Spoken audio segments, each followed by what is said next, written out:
আমাকে দেখে হারুন চাচা চমকে উঠল। এত বছর পর বাড়িতে পা রেখেছি, চমকে যাওয়ারই কথা। আমি আমেরিকা থেকে বাড়ি আসিনি, খুলনার উদ্দেশ্যেই বাস ধরেছিলাম। হারুন চাচা হলো আমাদের বাড়ির পুরনো কাজের লোক, বাড়ি দেখাশোনা করে। ওনার থেকেও অনেক তথ্য জানার আছে। আর একটু দূরে যেতেই চাচিকে দেখতে পেলাম, একটা ছোট বাচ্চাকে খাবার খাওয়াচ্ছে। যদিও তিনি আপন চাচি নন, আমাদের গ্রামের বাড়ির অতি দরিদ্র একজন লোক, খালিদ কাকা।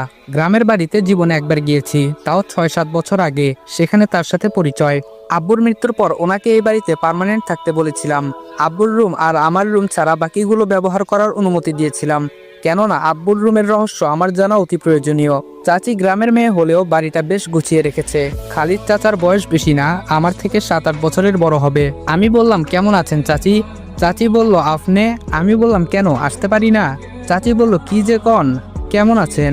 আমি বললাম, ভালো। খালিদ চাচা কই? চাচি বলল, বাগানে পানি দেয় মনে হয়। আমি বললাম, আমার রুমটা একটু গুছিয়ে দেন,